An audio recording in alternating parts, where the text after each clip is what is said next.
কোচবিহার ১ নং ব্লকের ফলিমারি অঞ্চলের আকরাহাট বাজার এলাকায় এক যুবকের বাড়িতে বিয়ের দাবিতে ধর্নায় বসলেন এক গৃহবধূ। ধর্নায় বসা ওই গৃহবধূর অভিযোগ, প্রায় ৩ বছর থেকে তাদের সম্পর্ক।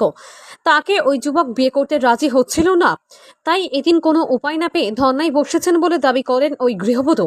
এদিকে এই ঘটনার খবর পেয়ে স্থানীয়রা ছুটে আসে এবং এলাকায় চাঞ্চল্য ছড়িয়ে পড়ে।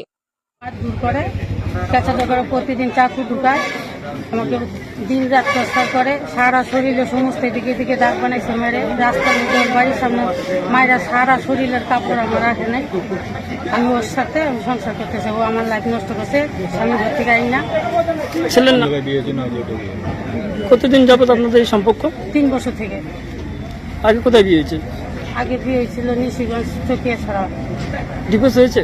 না, তাই এখন এই বাড়িতে হঠাৎ করে? ও নিয়ে আসছে, বলে কি বাড়াবাড়ি থাকো, আমি আমার ভাইকে বিয়ে করাইলে পরে তোমাকে আমি নিয়ে আসবো। আমি বলছি যে আমাকে এই যে রেস্ট্রিটি করে নাও, তোকে আর রেস্ট্রিটি করে না, তুমি আমি রাজি থাকলে রেস্ট্রিটি করে কি হবে, তুমি থাকো বাড়াবাড়িতে। কি চান আপনি? আমি চাই ওর সাথে সংসার করতে চাই, আমার লাইফ নষ্ট করছে, ওর সাথে আমি থাকতে চাই। আমি এই ব্যাপারে কিছু জানি না। আপনার ছেলের সাথে বিয়ের দাবি করছে, সে ব্যাপারে আমি কিছু জানি না। কি করবেন? কি করবেন এখন? আমি কি করব? ছেলে যদি ওকে বিয়ে করে, বিয়ে করি কোন জায়গায় নিয়ে যাবে? সে বাড়ি তো ছেলের নয়।